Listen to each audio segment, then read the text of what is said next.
What do you think the most important news were in the past week in Russia? Well, quite a few of them, but they are of the same kind. The arrests. They keep on happening. Howdy, howdy, friends. My name is Konstantin. Welcome to Inside Russia, where usual Russia is explained by the unusual Russian. Welcome to Fridays. I give you crazy news updates straight out of the mad circus that Russia has unfortunately become. First things first, there's no such absurdity that could not be realized in Russia these days. Please remember that. In the news, I call them crazy news from Russia. But it's really up to you to decide whether they're crazy or not. To me, they're pretty crazy. They are the news of Russia that matter and that you will not find anywhere in the mainstream media. You know what, without further ado, let's jump straight to the news. And let me start with the positive news. I always try to start with positive news every single Friday or the weekend. It kind of sets the mood for the rest of the report, you know. And this positive news illustrates living in today's Russia fairly well, I think. Now, do you know how I regularly tell you that Russian economy is not well? Actually, it's in the worst position in country's recent history. It is bad. People are having very hard time affording food now. More and more people. I call it the economic tsunami, and it's not just me. Everyone is talking of that now. The proof is everywhere. It turns out that, me and everyone who's talking about the difficulties in Russia, economic difficulties, we are all wrong. A completely different outlook was given by Russia's central bank in May. The growth of Russians' incomes has led to the fact that people began to eat more and better, according to central bank's analysts. Retail food sales have grown faster than non-food products in recent years. The rapid growth in sales shows not only an increase in food consumption, but also a shift in favor of consuming products of higher quality. Wow! That's quite a different view from mine. That's very different from what I know. But what do I know?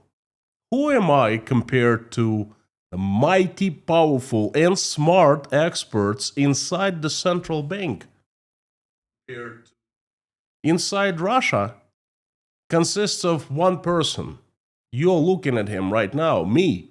I do everything. I am the researcher, the analyst, the presenter, the whole 9 yards. And in Russia's central bank, currently there are 47,000 highly educated, extremely highly paid experts that worked on this report. Oh, I believe quite a few of them actually worked on this report, and they came with this incredible result. Russian people are indulging in expensive foods now. Among the international sanctions, the increased taxes, the war is being waged on Ukraine, hundreds of thousands of men killed in Ukraine, millions of Russians have fled the country, all civil industries in deep decline. Among all of that, Russian people's incomes have grown and they have started eating more and better. I mean, who do you believe more? Me, Konstantin of Inside Russia? Or the central bank? Of course, the central bank. 47,000 highly paid experts. How can they be wrong? I'm not paid anything by anyone. I'm countryless, homeless, and jobless. I'm even demonetized by Google and YouTube. Of course you believe Putin's central bank, right? Right? Well, it turns out that I am not the only one who saw this report and found it a little odd. Russia's largest independent economic media, Business Consulting (RBK), well, quasi-independent because there aren't any truly independent media inside Russia now, but somewhat independent. Well, RBK released an article questioning this central bank's report. They investigated the report and went as far as made official inquiries to the Ministry of Economic Development and Rosstat, Russia's statistics agency. Because these government agencies have painted us a completely different picture. How the inflation is skyrocketing, people's incomes are not that great, declining, especially retirees' incomes are falling, how people can afford less and switch to cheaper foods. But hey, what do they know? The central bank says Russians indulging eating more and better quality, more expensive food. Wow. Living in today's Russia is like being in a book written by Lewis Carroll through the looking glass, where everything is reversed, including logic. I've said many times that Russia, as I know, is dead. This new country was born in 2022 and it's growing right now. And I have no name for it. It's definitely not my Russia. Well, how about a name for you? Through the looking glass. How about this for the new name of the country once known as Russian Federation? What do you think? Please let me know down below in the comments. Another piece of news is lovely. I love it. It's a new law straight out of the Russian parliament today. Check this out. Russian parliament adopted in the first reading, which is fast, a bill on self-prohibition of gambling. Oh, I kid you not, and here is the proof. This is TASS, Russia's information, state information, premier propaganda agency.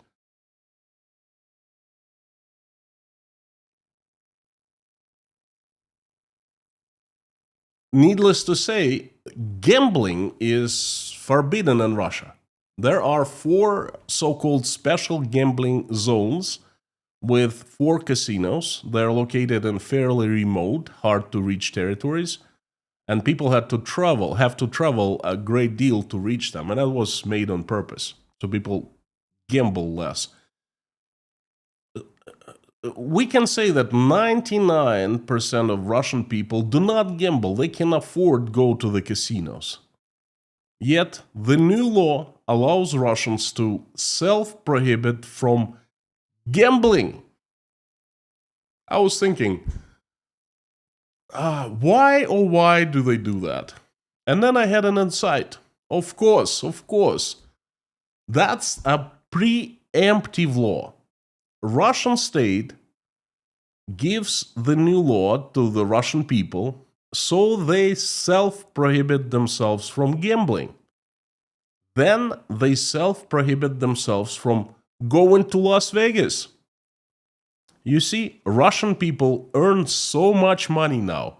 According to the central bank analysis, they started indulging themselves in expensive foods. What's next?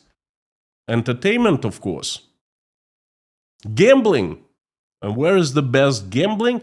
In Las Vegas.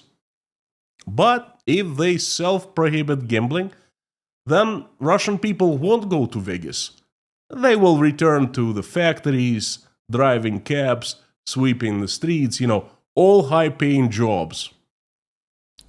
Don't look at me. It's the central bank saying, Ah, them good Russian senators. I love their new laws. Another piece of news is it's actually disturbing, and it's coming from Moscow, perhaps from Washington D.C. Okay, the jokes are over. The positive news are over. You know, this is a. I saw the reports in the Russian media. I'm not sure whether it's true or not, and I'm upfront with you. I have fact checked this news, but it's really difficult to fact check. It is in the Russian news, yes. Russia's state-owned news agency RIA Novosti published today that um, the United States of America has begun the procedure to lift sanctions against the head of Russia's military-industrial complex Rostech, Sergei Chemezov. I quote, "This is an initiative of the American side which launched the process of reviewing and deciding on sanctions measures against the corporation's management." Unquote. Chemezov. Chemezov. Chemezov. One of the three closest friends of Vladimir Putin. They served together in eastern Germany as spies and lived next to each other. He's been under the American sanctions since 2014. He is the man responsible for the war in Ukraine, along with Vladimir Putin. As much as Vladimir Putin, he is the man in charge of Russia's military-industrial complex. He admitted it himself so many times. 80% of Russia's military-industrial complex belongs to this man. 80% of all missiles, bullets, rockets, tanks, planes, all the death that reigned Ukraine for 3 years has been reigning, was made by this man. Lifting the sanctions, the US sanctions against him, is like lifting the sanctions against Putin himself. If the USA does that, I promise you, I will lose faith in the USA and in the American people. Such an event would be comparable to if the Pope embraced and kneeled to the devil. Lifting the sanctions of Chemezov would be fairly same. Whew. The next piece of news is about vacationing. Don't you love vacations? I do. There are a few indicators of economy's health that I call real-life indicators. And among them, one of them is how much people vacate and how often they vacate. There are lots of statistics. How much money they spend on vacations, whether they vacate, and so forth. Well, in good times and good economic times, many vacations. Tourist market booms. Bad times, fewer vacations. People save instead of spending. Well, this is what one of the country's largest tourist operators, Intourist, is saying in the newspaper Kommersant. Check this out. The volume of bookings for tours in Russia for the summer of 2025 decreased by 56% compared to the same year-to-year basis compared with 2024. 56% is, let me tell you, it's quite a decline. It falls perfectly well into my general analysis of the current state of Russian economy, the economic tsunami. It's definitely not good time to vacation. And there are plenty of other signs coming in from different, even government agencies and from companies, from the markets, that Russians have started saving more, spending less, okay? And they certainly, vacationing is luxury. I mean, you can skip vacation if you don't know how your life is going to turn out in the next 12 months, okay? So I believe the Intourist representative who gave that information, and I believe that is true. And I truly believe their bookings are down by 56%. But just to show you how Russia's state propaganda works, the data of this tour operator is radically different from the data, the statement made on May 16th by the president of Russian Union of Travel Industry, Ilya Umansky.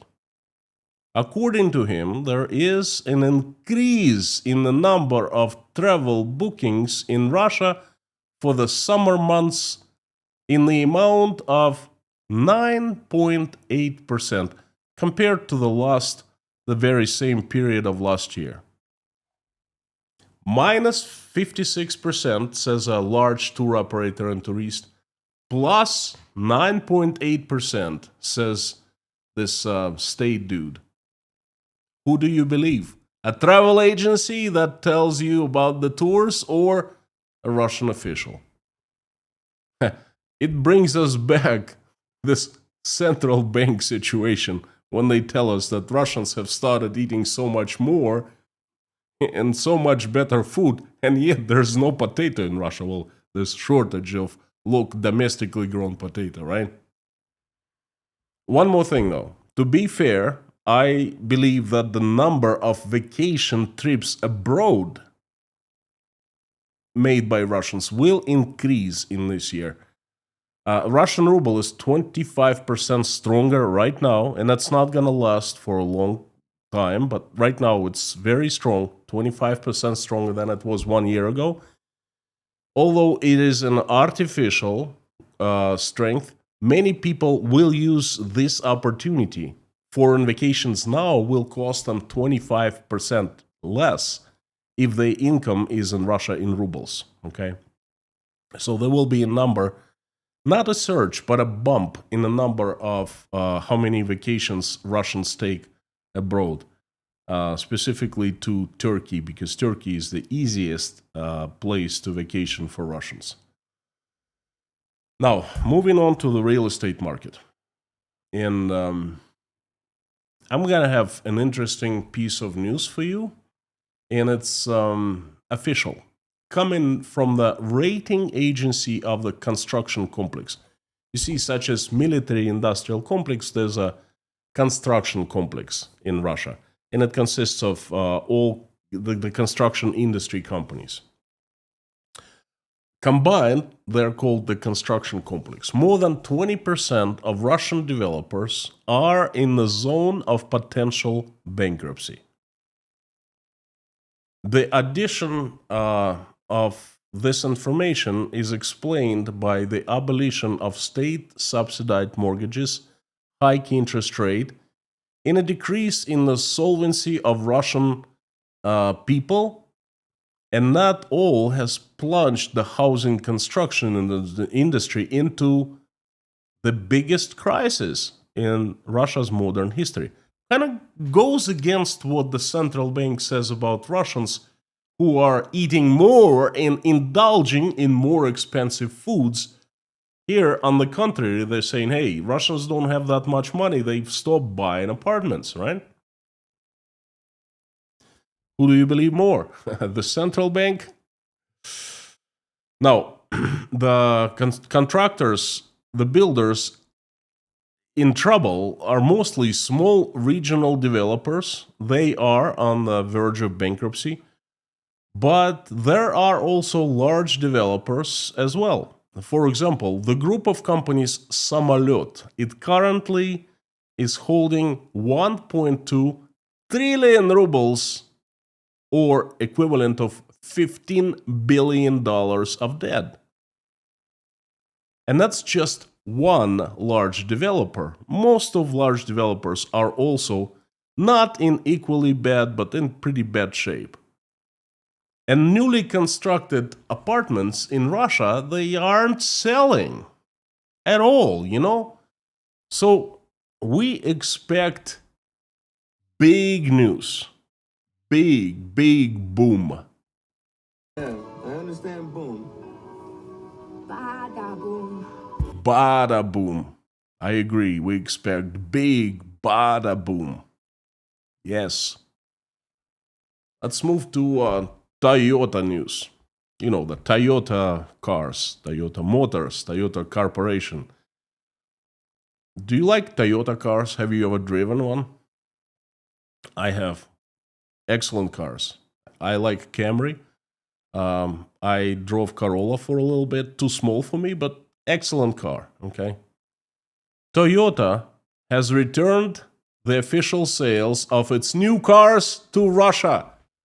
24 and 25, 2024 and 2025 models are available in Moscow, including RAV4, Land Cruiser, Camry, and other models produced at factories in Japan and China. Prices start from 4.8 million rubles for Camry and 10.7 million rubles for Land Cruiser Prado. Sales are conducted by JV Business Car, a Russian company founded in 1993 by Toyota Motors, and 94% of this company is still owned by Toyota. Well, it's called Toyota Tsuho or Tsusho, something like that. This news just exploded all over Russia today. Yes, check this out.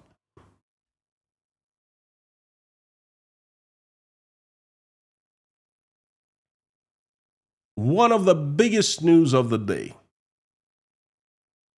Now, we all know that Toyota left Russia in 2022. It had a manufacturing plant, a high-tech, very, very large plant near St. Petersburg and Shushare. Russian state stole the plant, started production of Russian car called Arus. It didn't go well at all. It's old Volkswagen Phaeton, renamed and refurbished as Lada Aurus or Aurus or whatever. So it's not selling. Obviously, it's a very strange project. So the Russian state had plans for this manufacturing plant for a joint venture with a Chinese car manufacturer called Hongqi. But the Chinese backed out. As we know, most of Chinese companies, the dealers have left Russia, and Chinese government forbade Russian Chinese manufacturers to do business in Russia. Okay, build plants or do joint ventures. Yeah, that's official. In 2025, the information who owns the plant former belonged to Toyota was classified. It was made secret. That tells a lot, okay, but that's not the point of this discussion, this news update. Now, Toyota is back to Russia. Are you angry at Toyota? Well, you know what? Don't be. Because before falling for news like that, we need to fact check. And I fact checked. I do a fact checking of everything. And this is what I learned. Let's look at the official site of JV Business Car. Unfortunately, they don't have an English version, but this is a Russian version. You know, so far there's not one word about new cars, and I'm clicking of new car sales, and it says Toyota, Lexus, and the Chinese brands, Geely, and so forth. So we're clicking on Toyota, and you know, there's nothing about new cars. Trade-in, auto loan, and right here, buying back. Special offers, detailing, car detailing, auto insurance, gift certificate to a men's club, Taiga Par, whatever it is.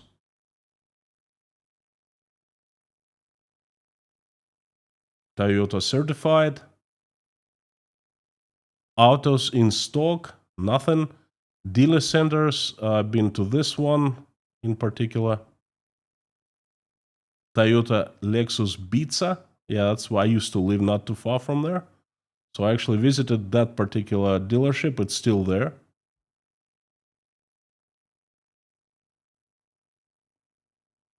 But where are the new cars? No, this company, if they sell the new cars, they would definitely have it on the website.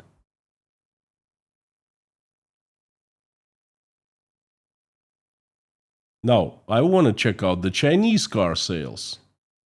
Geely, Coolray. Oh, look at that. Atlas Pro, Atlas 2024, City Ray, Coolray restyling.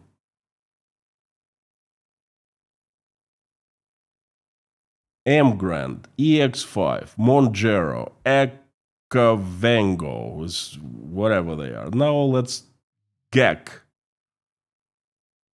another Chinese car manufacturer.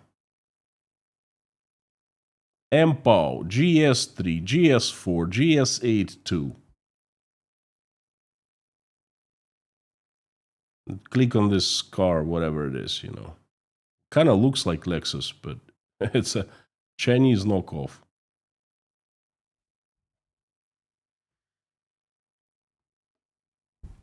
And this is how Russian propaganda works.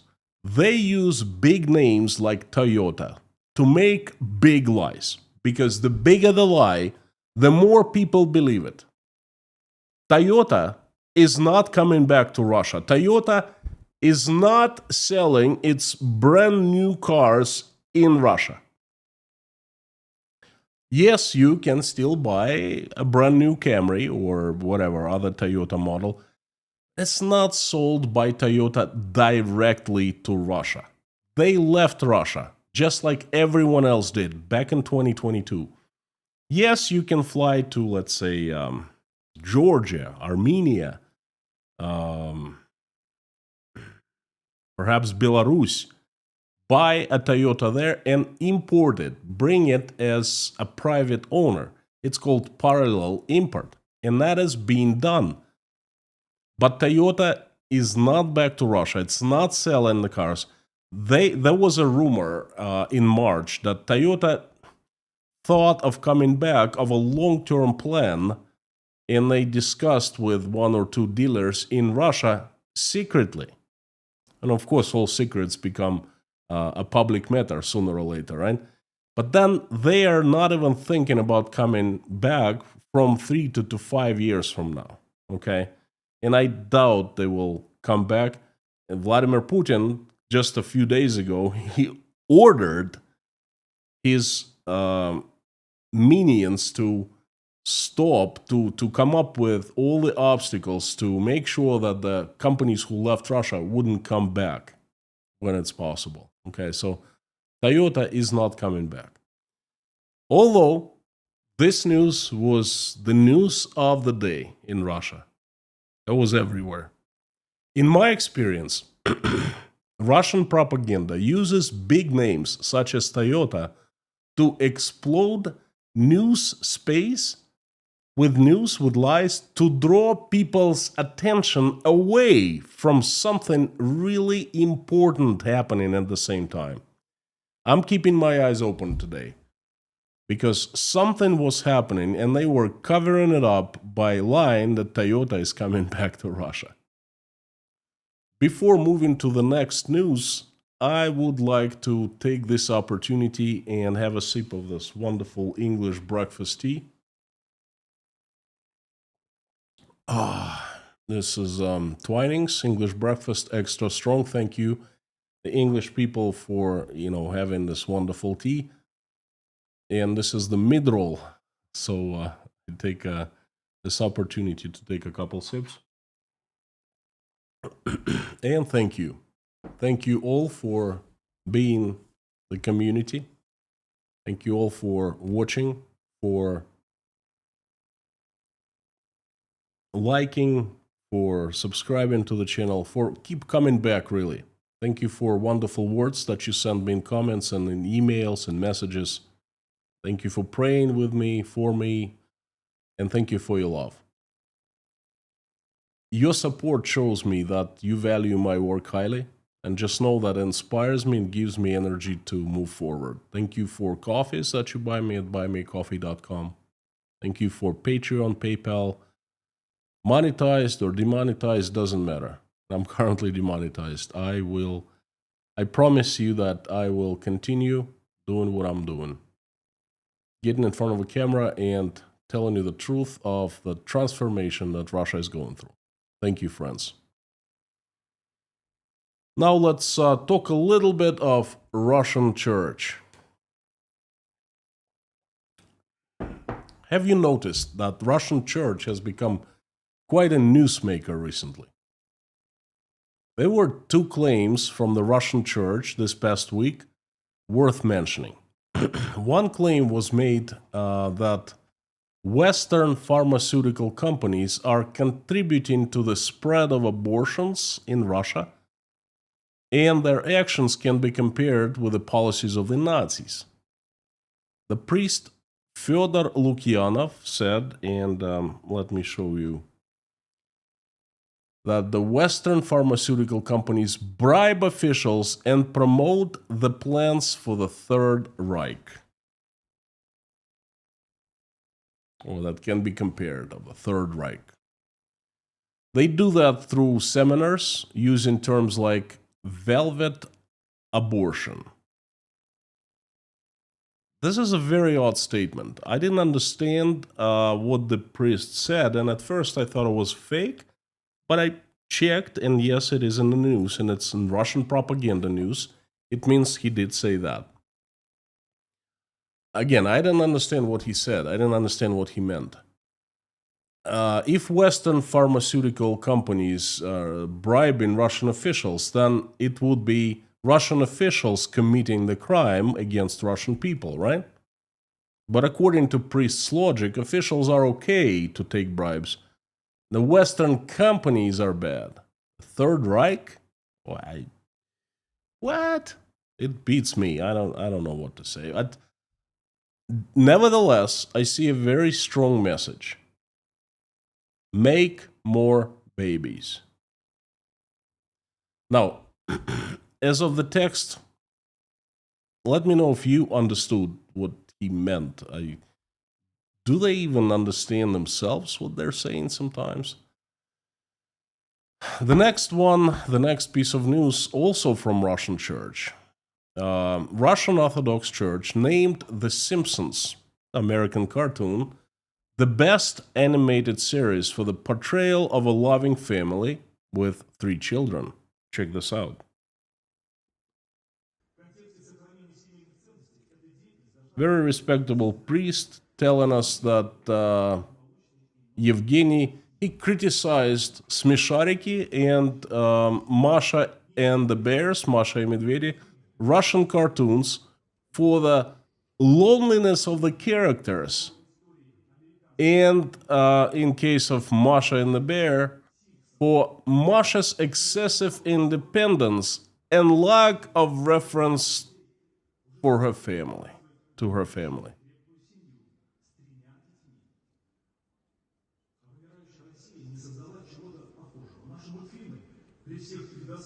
He's criticizing Russian cartoons. And then here he's praising Simpsons. The longest in world's history American cartoon series, The Simpsons. Simpsons. 40 years. 27 or 26 seasons. Shows loving family with 3 children. Anyway, criticizing Russian cartoons for the lack of reference to family values and praising Simpsons. Well, again, it's really hard for me to comment. I never watched Simpsons, not one episode. Believe it or not, I don't watch serials, cartoons, South Park, and things like that. I think I watched one episode of South Park, and that's pretty much it. So, but I know that The Simpsons, it's like a cultural phenomenon, and it's full of humor and sarcasm. Okay, and Russian priest praising The Simpsons, it sounds odd to me. But Hey, I don't need to fact check, we just listen to the priest. And the two more interesting news about this topic. From September 25th, in Russia, scheduled medical examinations aimed at assessing reproductive health will be introduced for children starting age 6. And upon reaching the age of 13, such surveys, such checkups will be conducted annually and it will be mandatory. And the next news, Alexei Raksha, the most honest Russian demographic scientist who spoke honestly about demographic trends in Russia, was declared a foreign agent today.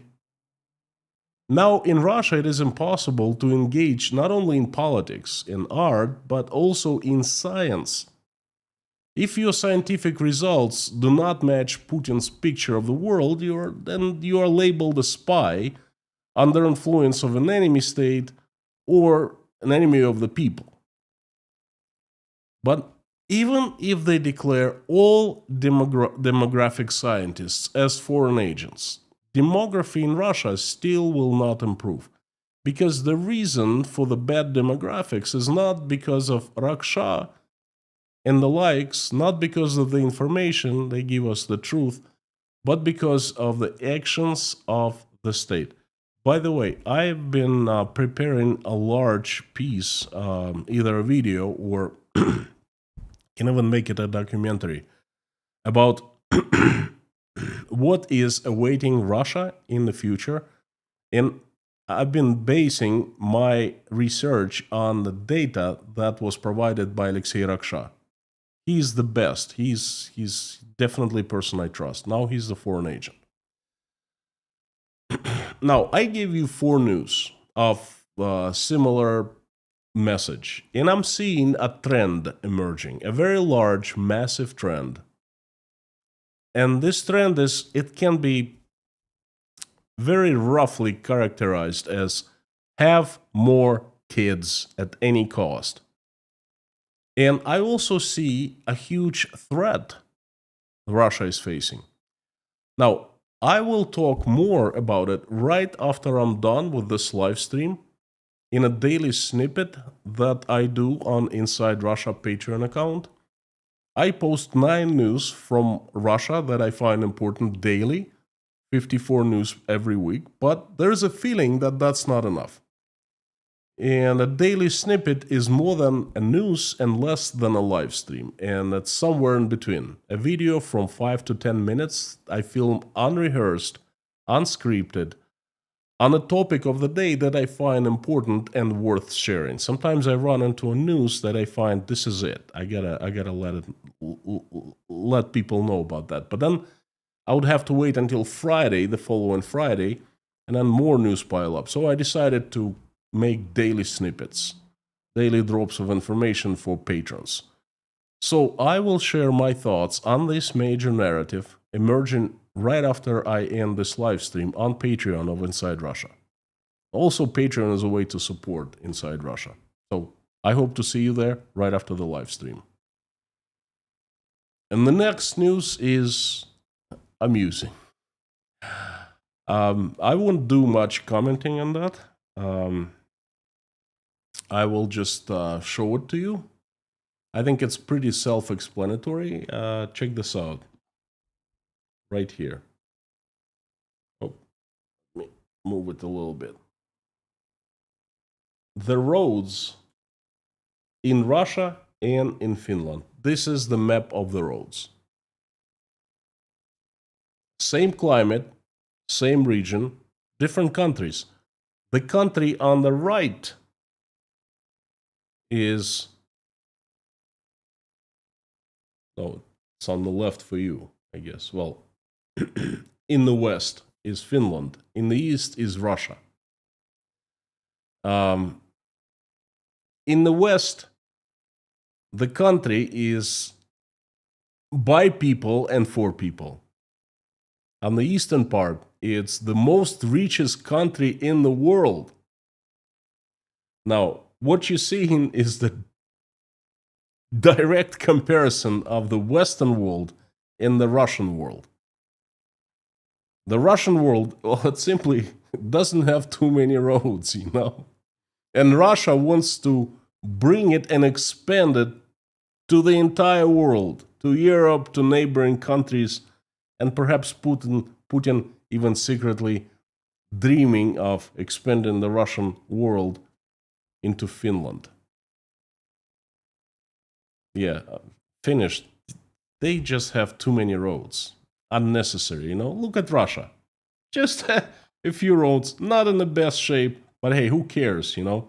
The Russian world, the values. The next piece of news comes from Moscow. It's actually serious news. It's coming from the city of Korolev, which is adjacent to Moscow. A lot of people consider it a part of Moscow, but formally it's Moscow province. But it's literally across the road, the ring road from Moscow. So the city of Korolev has been cut off electricity and water supply. That's today. The residents write multiple comments in different media, in the local media, and in accounts of the governor of Moscow region that the entire city is de-energized, cut off from the grid.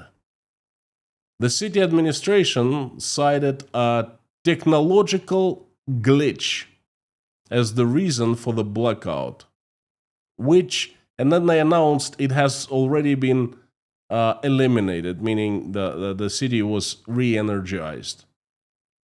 The authorities have not explained why the water was turned off. And the residents of Korolev insisting right now that there's still no electricity in a number of areas in the city. The shopping malls have been evacuated due to the blackouts, and a large. One of the reasons for this failure may be the wear of the transformers, which is indicated by a strong humming noise. Well, let me tell you something.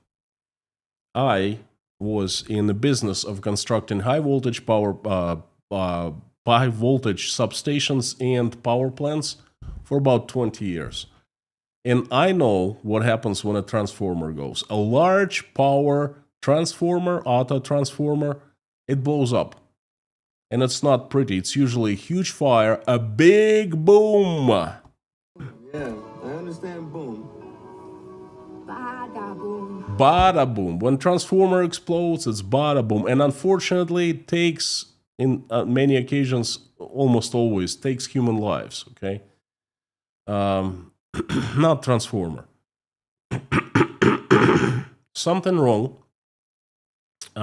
in the power grid, perhaps in the automatics, the automation system, or I don't know, but something is broken. I've been talking a lot about problems in Russian infrastructure.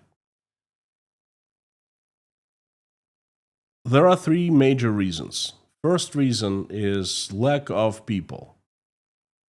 A lot of people were mobilized in 2022, and some even left voluntarily, signing the contracts with the Ministry of Defense for large cash bonuses.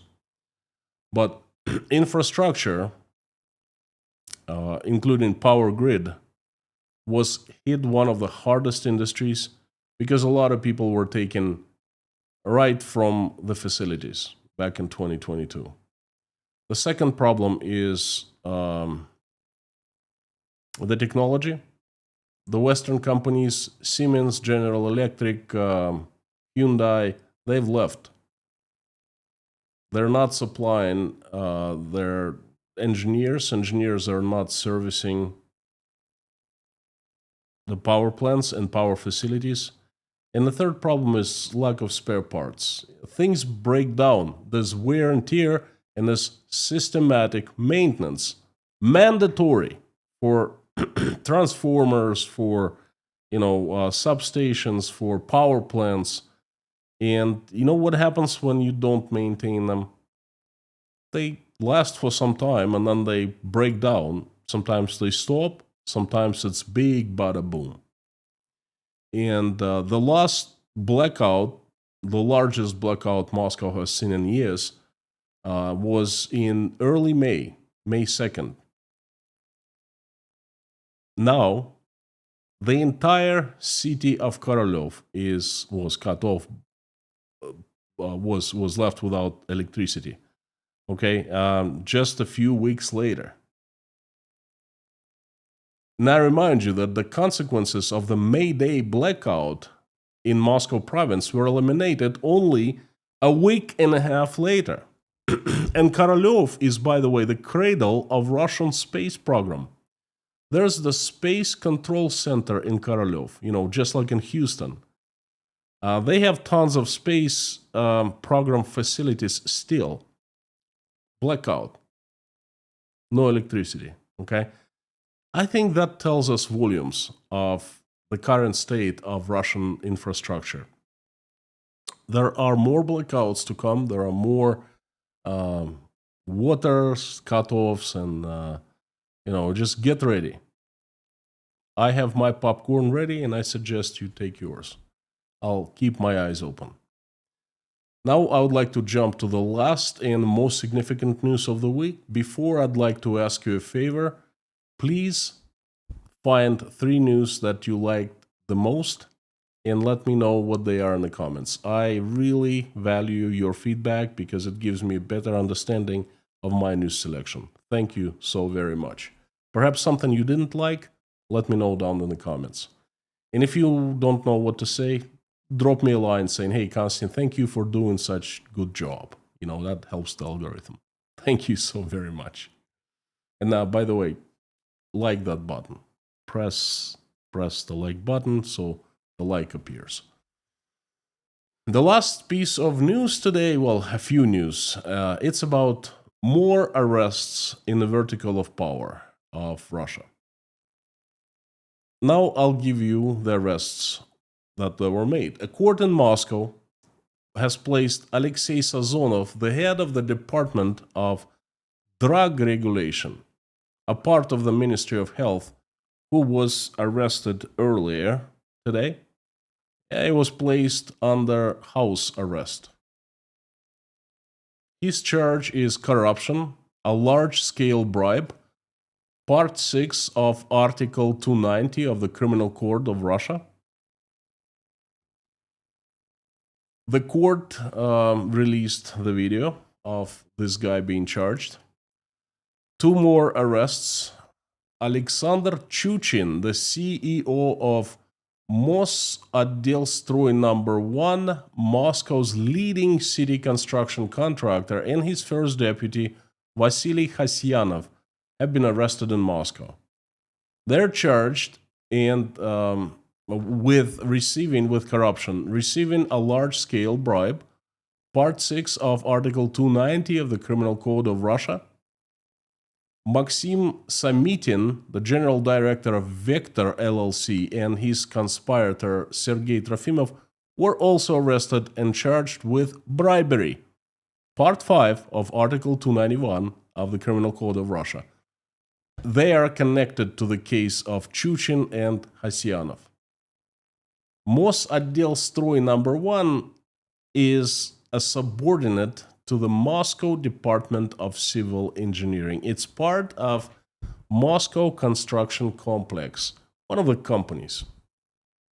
And another arrest, Rafan Kurbanov, this guy right here, the head of the Department of Security of Russian National Guard in Novosibirsk province, was arrested today. According to the press service of court, criminal case was opened against Kurbanov under paragraph B and C, Part 5 of Article 290 of the Criminal Code of Russian Federation. He's charged with receiving a large-scale bribe. Would you like some details on this guy's case? As the head of the federal state budgetary institution, for the Department of Security of National Guard of Russian Federation for Novosibirsk. So basically this guy was in charge of money flows, Kurbanov made a phone call to the head of the Emergency Prevention Department of Limana Pro Shopping Center on April 30th via WhatsApp, demanding that the bribe be handed over to him. The man wanted to receive construction materials for personal use, worth more than 293,000 rubles. That is a little over $3,000. In return, Kurbanov had to commit obviously illegal actions, like cited the press release by the court, in favor of the bribe giver. Now, to me, this is a laughing stock because the person of the magnitude of, being in charge of National Guard's money flows in Novosibirsk province, where thousands of Rosguardia people, there are thousands of construction procurement contracts and so forth. He's calling someone and demanding a bribe of $3,000, and then he's arrested. He loses his job, he loses his privileges, he loses his power, his precious, the ability to make money, earn living, That's odd, okay? Very odd. The real reason is something else. These arrests, all 4 arrests, aren't huge, but there are many, and they are consistent. We are seeing arrests week after week after week. They're all made on basis of corruption. People are charged with corruption with pretty much the same article, and they're all made within the vertical of power. Stability is one of the cornerstones of Putin's system of governing Russia. That's the vertical of power. And all members of the vertical of power are allowed to enrich themselves in any way they find possible, as long as they don't interfere with other members of the vertical of power, and as long as they serve the Tsar well. They execute any orders fast and without asking questions. Their reward, use their power to make money. And then each one of them have different kinds of power. The state prosecutors have a power to open a criminal case, charge a person, throw to jail, or not throw to jail, The cops, the traffic cops, have a power to either give a fine or not give a fine. You know what I mean. So what we're seeing right now is the tremors inside Putin's system. Not big ones, but significant enough to notice. And I could prolong the list today with the arrests. There were more arrests made, but I think I made my point. We are possibly seeing 2 things, and I don't know which one. Either an increasing power fights inside of the system, power clans fighting. As the economy shrinks and the money flows decline, basically the pie is becoming smaller. So more fights become more fierce over the remaining pie. Or perhaps we're seeing a forerunner for the Big Terror. The Big Terror is what Stalin did, starting in 1936 and ending in 1939, early 1940, when millions of people were executed. Stalin was in the same boat as Putin right now. He wanted to prolong his power, to hang on to his power. So one of the tools that he used was purge. He reached his goal. He did end up staying in power until 1955. The Big Terror started slow, by the way, in 1936. And we are seeing a similar way. We're seeing more and more arrests, but nothing major. Nothing like it's not a revolution, but an evolution. It's boiling the frog, the stepping stones. Perhaps Putin is following the old footsteps, starting purge of the vertical of power he himself built, because that's what the Stalin also did. He purged the vertical of power, the purged Siloviki, pretty much everyone, including Siloviki. And perhaps it is both power struggle within the system for more resources, for more money, and purging beginning combined. I guess we'll find out soon. Thank you for watching. Carthago delende est.